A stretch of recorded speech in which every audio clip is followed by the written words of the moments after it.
Welcome to the Cops, Criminals, and Christ podcast, where we will hear interesting stories and unique perspectives about the work of cops, the world of criminals, and how faith plays a role in the lives of both. Dale Sutherland was an undercover cop and a pastor for many years and will share interesting stories and perspectives and interview guests. I'm your host, his daughter, Kristen Crew. Come join us to learn more about these powerful forces and how they shape the lives of people just like you. Let's dive in. So listen today, we've got on the podcast a guy who grew up as a Christian, ended up a drunk, ended up getting arrested, and yet he was a policeman, and Christ totally changed his life. Now he's a minister. Can you believe it? You got to come and hear this story today. What was your lowest point where you knew things couldn't continue the way they were? When I woke up in my car, didn't know where I was, and I hear a knock on the window, and it was a surprise to see who it was. That was the end of a long road. Yeah. So tell us, you grew up how? Where'd you grow up? So I grew up here in Northern Virginia. I was actually born at Fairfax Hospital, which is... Oh, really? I didn't know that. Okay, yeah, it's so cool that I get to serve there now. Yeah. But I grew up here in this area, grew up in church. My family was Christian, so I was Christian. I'd like to say that I was a secondhand Christian. Yeah. It's because I went to church because my family went to church. Sure. But I never kind of really developed that one-on-one relationship with him. You'd been around church, around Christians your whole life. And when you got out, what did you want to do with your life? What did you think you wanted to do when you got out of high school or whatever? My dream was to be in law enforcement, to be a police officer. And when I was 20, I got hired. I had to wait a little bit to go through the academy to turn 21. Yeah. What police department? With Prince William. Prince William County Police. Yeah. Okay. And that's a county that's a few, maybe a half hour from D.C. And so it's a real mix, and you enjoyed it? You like being in the police? I loved it. It was my dream come true. I mean, it's something that I wanted to do since I was a kid. And you were a policeman how long? For about a little over 3 years. A little over 3 years. So you're going along your police career, grew up in a Christian home. What are we doing a podcast about? I mean, this sounds like a nice little life. What's the deal? What ended your police career? Why'd you stop? If you loved it so much, what happened? Myself. Yeah? Yeah. I thought I had built a pretty good life for myself, but I realized that it wasn't. Why? What happened that you had to leave the police department? I guess backtracking a little bit, just to give a little bit of the backstory. I grew up in church, right? But when I was like 16, 17, something happened with the pastor and my family and stuff, and it kind of pushed me away from that. For my mistake, I was looking at man. I wasn't looking at God. Right. And I thought that the pastor was like the closest thing to God. I thought he was our kind of representative of who God was. And when I kind of saw how he had been acting towards my family and I during a really, really difficult time in our lives, I was like, if this is how God is, this is not what I want to be a part of. Yeah. And so when I was 20 years old, like I said, I applied, got hired, was in police work. But I started, ever since I was 18, I moved out and kind of living on my own terms. And you say that like social drinking, partying, that kind of stuff? Or? Yeah, it started out that way anyway, but then it really became an addiction. It became a problem for me. Even before you joined the police department or more after? Well, once I turned 21 was when I could drink legally, go to bars. whatever. I would drink before that, but not, that I could access it at all times. Yeah. But once I was 21, which was right when I was becoming a police officer, I started to drink more often. It became more than just a social thing or on the weekends or whatever, and it became a daily thing. You were drinking daily while being the police? Yeah. And were you drinking on duty? Not on duty, but there were. So when I was a policeman in D.C., there was lots of drinking on duty as well as off duty. Not me, but the other guys I worked with. It wasn't unusual. So for you, you had the you started drinking and it increased more and more. So Yeah. what was your favorite drink? What did you drink the most? Anything really. I mean, Really? I stayed away from beer, but liquor, Liquors, rum, vodka. Yeah, Yeah. Yeah. And so you're drinking like this, you're going out, you're getting farther from God too, or are you still interested spiritually? I had zero interest spiritually. I thought God wanted nothing to do with me, and I wanted nothing to do with him, and that was our, relationship, if you want to call it that. Yeah. So you kept drinking and you ended up, did you ever get in trouble at the police department? Did anybody ever find out? Did the two, mess up each other? Yes. So prior to any legal trouble happening, a couple of people that I worked with talked to the higher ups, like they saw the problem that I had, and they tried to do like counseling and whatever for me and stuff, but I just couldn't care. So they sent you, about so it. some guys snitched on you. Yeah. Yeah. Yeah. And Yeah. then you got in trouble with the bosses and they got you some counseling and said, hey man, you got to stop drinking. Yeah. I Did guess you stop drinking? Did you listen to the bosses? not at all. Not at all. Not at all. I remember we actually went on a trip to a IACP conference It's in International Philly. Association of Chiefs of Police. Yeah. Yeah. And they took me with them and stuff, and we went partying and stuff like that too. So it was like, I don't know. The bosses were there Yeah. and they were drinking like you were drinking. Exactly. Yeah. So it wasn't so compelling of a message. Right. Yeah. And I'll never forget one captain who told me, he's like, you got a badge in your pocket, so who's gonna stop you? Just keep going. Or Yeah. whatever. That was kind of the mentality or the mindset or whatever. Until I did get stopped. Until I did get in trouble. I was a police officer and I got arrested for DUI. Wait a second now.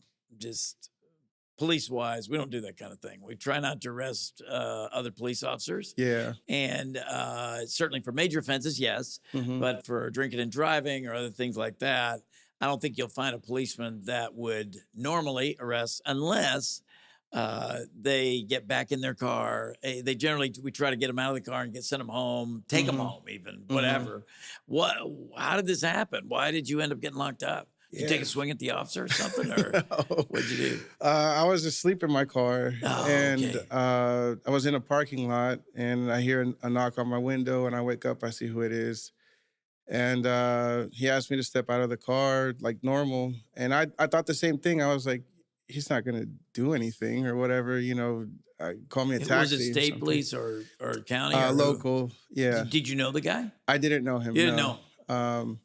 It was outside of my jurisdiction. Yeah. So he's putting me through the test, and I'm starting to realize, like, is he real? Is he really trying to do this to me or whatever?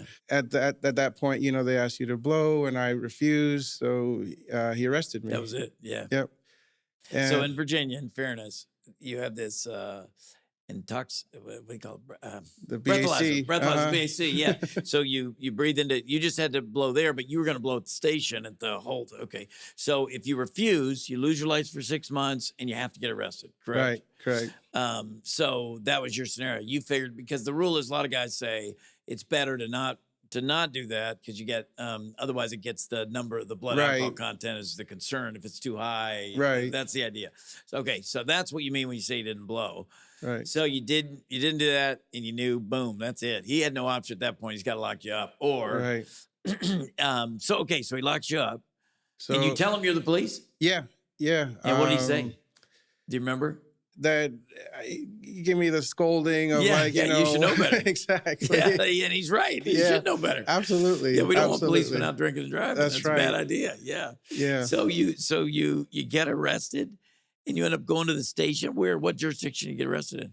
In Alexandria. In Alexandria. Yeah. So what does it feel like when you're in handcuffs now and you're over at the police station? Yeah, it was surreal being on the other side of it. I'd been in handcuffs 1,000 times in the academy for practice and everything like that, but this time it was real, And I remember them taking my picture and going into the cell or whatever, and thinking like, man, how did I get here? But not even that was my that bottom. had to be your lowest point to a great degree, at least to that point in your life. I mean, you're there locked up. And you guys have to picture this where he would have gone into would have been a bunch of different criminals sitting there, a bunch of guys locked up. One could be locked up for murder, one could be locked up for spitting on the sidewalk, but everybody's locked up there. Was it a night? I imagine late at night. So you got drunks and people hollering and all that. And you're used to controlling that crowd. Right. And now you're one of the crowd. Now I'm one of the crowd. Exactly. Handcuffed. Yeah. And then put in a cell too. Yeah. And now, did you get any preferential treatment when you got there? Did anybody say, "Hey, come on, man, he's a police. Let's take him"? No VIP. No. I was just and, regular guy. Okay. I had to wait till morning, and they called my supervisor. Wow. My supervisor came. They made you wait till morning too? Yeah. Wow. My supervisor came and picked me up, and that was a ride I'll never forget. Yeah, a lot of silence, but a lot of. When I was a sergeant, I've gone to a few police stations to pick up officers. Yeah, it's unpleasant. Yeah, it's unpleasant for them. So that feels like you're now on your way back. You're riding with the sergeant in the car. Does it hit you that this, show might be over? That you might lose your job? Yeah, that was my mindset at that time, but just to be honest with you, later that night, I was out doing the same thing again. No. Yeah. The same night. Yep. After getting locked up and being out of jail. And how much you drinking in a day, Ivan? What are you drinking? Too much. It was every day was a just to drink to get blacked out. I mean, it wasn't really like, all the way to blacked out. Yeah. You weren't happy. That was just a everyday thing for me. Jeez. Yeah, that's a lot. So anyway, I went and picked up my car from the tow lot and went and bought a bottle and went out and doing it again. I was that lost. I didn't care. Were you worried about losing your job? I was to an extent, but I can't explain it to you. I just didn't care. Didn't think, okay, so now that lasts how long? 6 months or something before they actually fire you? Or how long before they fire they you? kept me on for a little while. They took my badge and everything like that. So I was just working, doing paperwork and stuff like that. But embarrassing. Yeah. Very embarrassing. Very embarrassing. Yeah. But even throughout all that time, like I said, I just kept doing it. I got one DUI, but I really should have got 1,000 of them. Really? Yeah. Because you kept driving too? Yeah. Oh no, really? Yeah. Even knowing that second and third, you actually go to jail. Yeah. And that didn't stop you. It didn't stop me. So jail didn't stop you. All your parents' disappointment didn't stop you. Losing your job didn't stop you. What's going on? Why are you sitting here different today? Why'd you stop drinking? The real answer to that, the only answer is God. During that time, I had obviously ruined a lot of relationships in my life. I was even engaged at that time to get married, and that ended. I ruined a lot of relationships with my family, my parents, my brothers, and sister. It was not a good time. Everybody was trying to help you. Everybody was trying to get you to stop. But I just rejected the help. I didn't want the help. Like I said from the beginning, that's what I thought my relationship with God was like, was that, you hate me, I hate you, and that's about it. Until one day, I can't really explain it. I just felt it, I guess, if you want to call it that he loved me, that I was his son. And that started to change so much of the way that I saw him and I saw myself. Did you, what changed your life? Had you gotten married at this point? Were you started a new job? Or was this right after the police department? Or how long after you left and So this was just a little while after the conviction, which took a couple months to go through court. And even that was a process, going to court and even seeing people that I knew and just being on that side of the fence and everything like that. But a little bit after was when things started to change. I wish I could tell you that it was like a immediate one and done thing. And, but it was just a gradual process of me realizing God's love for me. It was 2 years afterwards was when I got married. It started out great and stuff, but then, here and there I'd have, I'd mess up. I'd start drinking again. I had stopped it for the most part, And I'll never And forget when you're that. drinking, you're living the crazy life with it. You're in the Yeah, bars. You're not just sitting in a corner drinking out of a paper bag. You're right, out partying and living the life. right, But you're right. married, and you shouldn't be living. You should be home with your wife, not out in the bars and all that stuff. Right. Yeah. And there was one day I'll never forget. I was at the ABC store and I had the bottle in my hand, waiting in line to pay, and I just got that. Uh, I don't know what you want to call it, but that feeling that, man, you're a son, and it really, it kind of like changed my mindset of like, is this how a son acts? Is this what a son does? Are these the decisions that a son makes? My whole life I had tried to be or growing up anyway, try to be like a good Christian. And I Yeah. thought that, it was almost like a high score game. Like the Yeah. better that Yeah. you do, the higher you are Right. up on this totem pole. And Right. at the top is the pastor and God hears him. But to the rest of us, it's Yeah. like, but then I realized what I had already known is that I don't get to God as God came to me. He sent Jesus to us. To know that it was more than just I'm more than just a Christian. I'm a son, and I don't know if that makes any sense to anybody, but to me, it makes things clear or clearer in my head.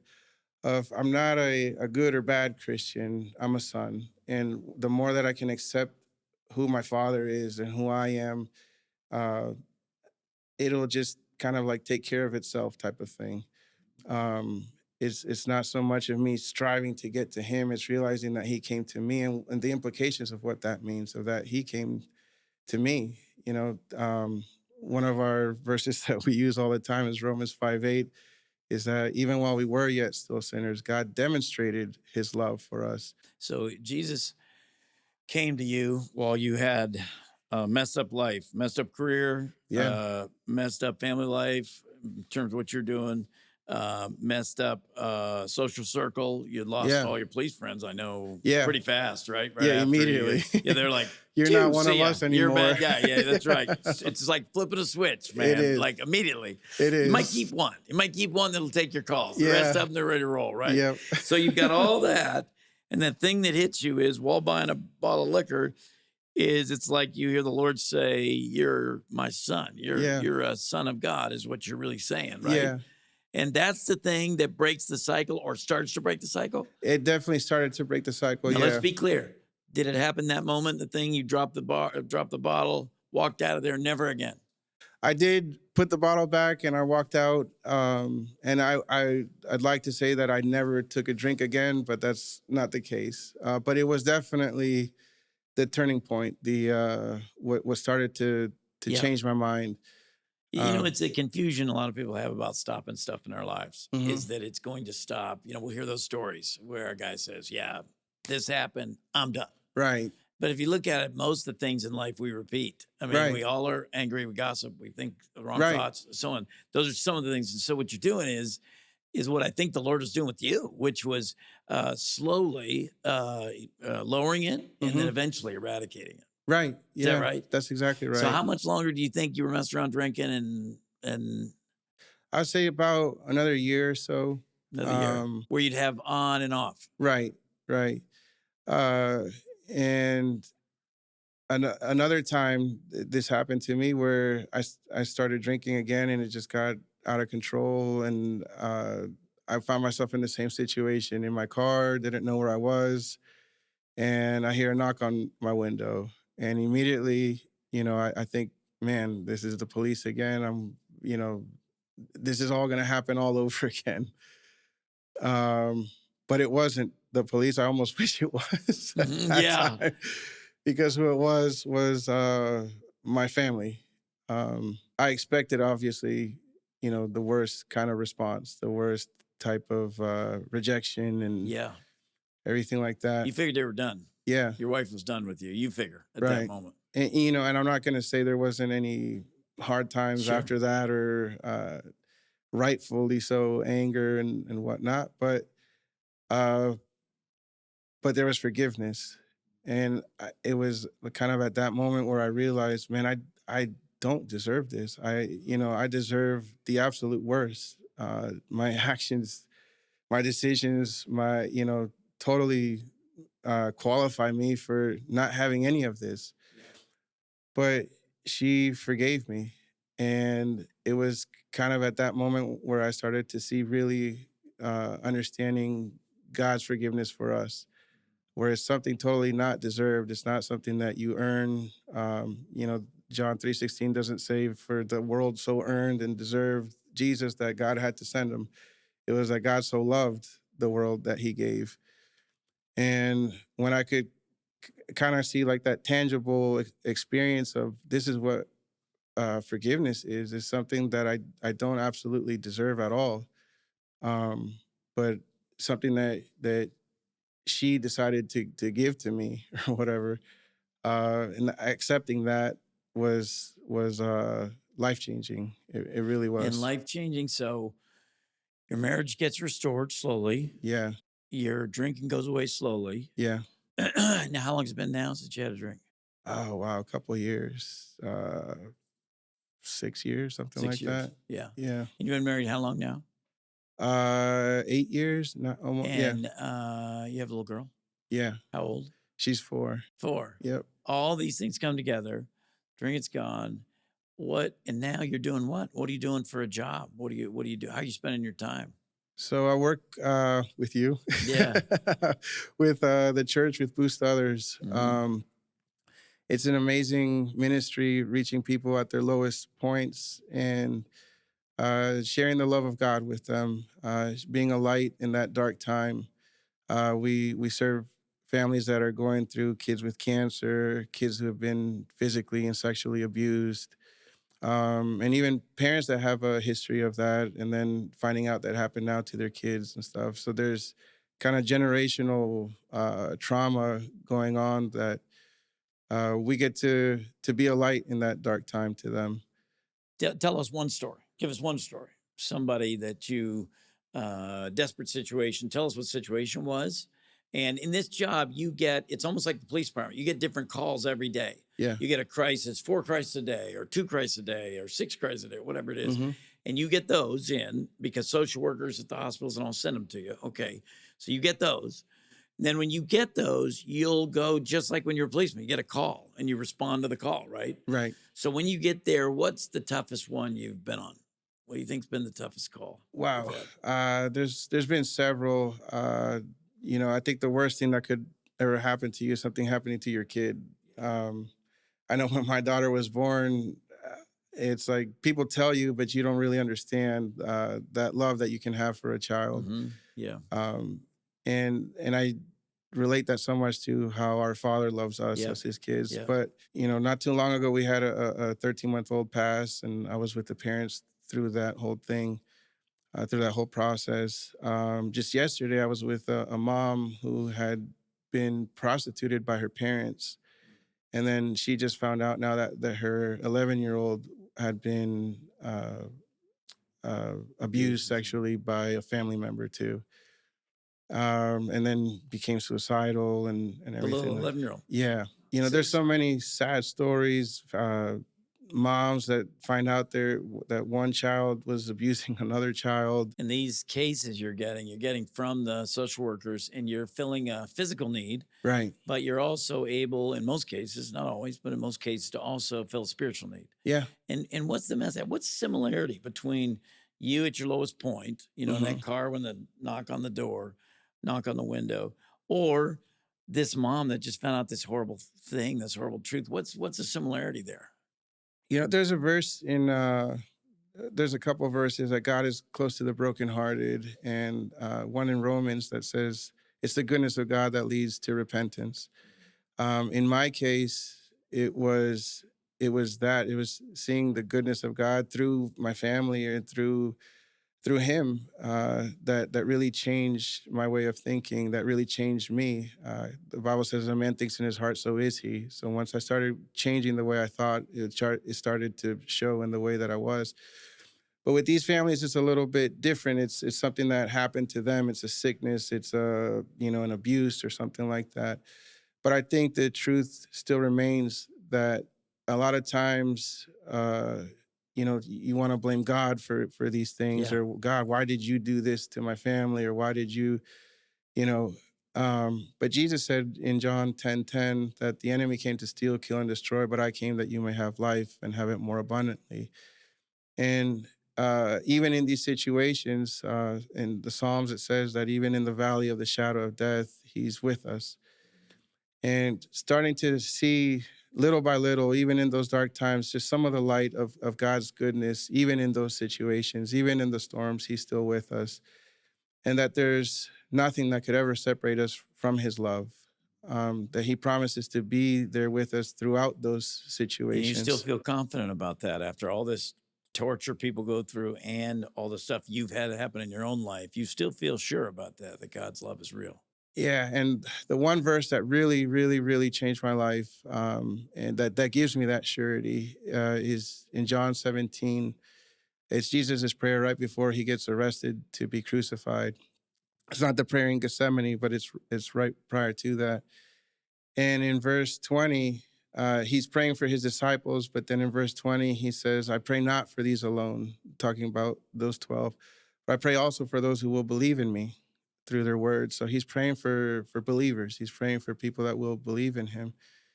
And in verse 23, again, this is his prayer for us because we believe in him. And I think it's so amazing that Jesus prayed for us, for me, for you, and he continues to do so. But even while he was here on earth, even in that time, that's what he was thinking about. It's just incredible to me. Yeah. But in verse 23, he says, I and them and you and me. So he's talking to God the Father, saying he's in him and he's in us, that they may be made perfect in one, that the world may know that you have sent me and have loved them as you have loved me. And that verse forever changed my life, to know that I grew up in church and I've never heard that verse ever. Um, to know that Jesus himself said that God loves us as he loves him was too good to be true. I didn't accept it at first. There's no way I'm here and I got to work myself up to get Right. to, but whether I feel it or not, whether whether circumstances or life tells me something different, I can be sure in what Jesus said. And you share that with the families now, that same idea that Christ really loves them.